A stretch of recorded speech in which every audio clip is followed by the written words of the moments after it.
Hej! I dag skal vi lave mandalas som glaskunst. Vi har fået inspiration fra den her lille nye mandalas-bog, der er kommet. Den kommer i 4 varianter, og der er masser af flotte mandalas-motiver i, som er rimelig enkle, så det er nemt at lave som glasmotiv. Derudover så bruger vi en glasplade, nogle porcelænstusser og en transparent glasmaling. De her glasplader de giver et utroligt flot spil, når de sådan står i vindueskarmen og lyset rammer igennem. Det bliver et rigtig flot lille kunstværk. Lad os gå i gang. Først finder jeg lige min glasplade frem. Det er meget vigtigt, at man lige vasker glaspladen grundigt af, enten med opvaskevand eller med sprit, sådan at der ikke er nogen olierester eller noget, der forhindrer farven i at binde rigtigt. Så har jeg min lille mandalas-bog, hvor jeg har valgt et motiv, som jeg synes, at jeg vil lave i dag. Den klistrer jeg simpelthen bare lige på med tape. Lige sådan finder nogenlunde midten.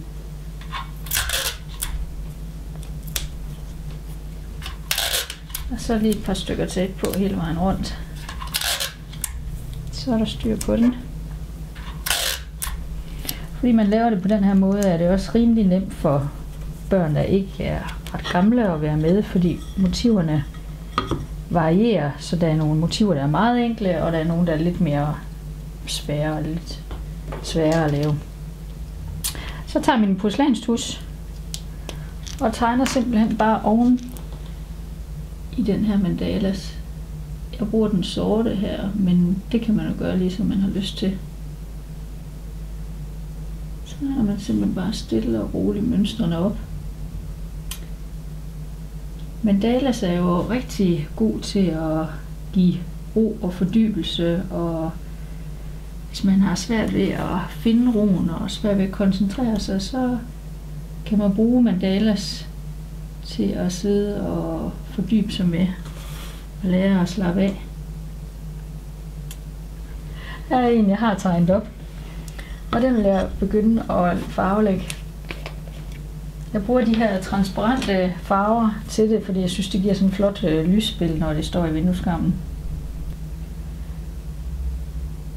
Mandalas kan jo selvfølgelig bruges i forbindelse med billedkunst, men det kan også bruges som et tværfagligt projekt, hvor man involverer religionsundervisning, og hvor man involverer matematik.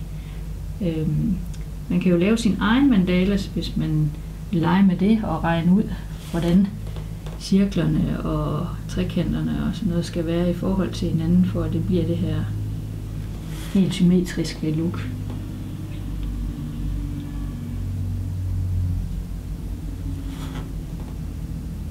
Nu fortsætter jeg bare på den her måde, stille og roligt,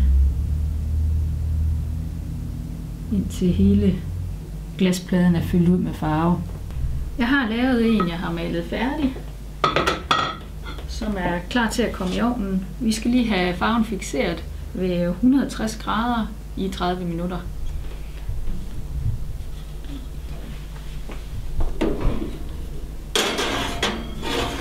Nu er min glasplade afkølet, og jeg vil lige pynte den lidt her til sidst med sådan nogle plastmosaikker. Jeg limer dem bare på med en ganske almindelig klar lim. Jeg tror, jeg vil have nogle runde på her.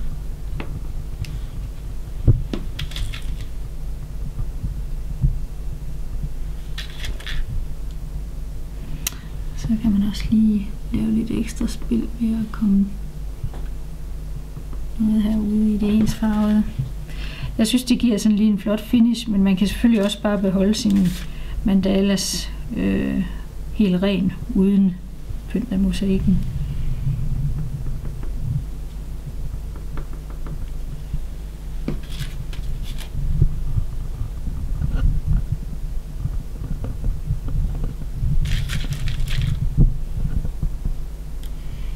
Når man så har dekoreret glaspladen færdig, så kan man eventuelt lige lave sådan en lille holder. Vi har sådan nogle små træfødder, som passer lige til glaspladerne.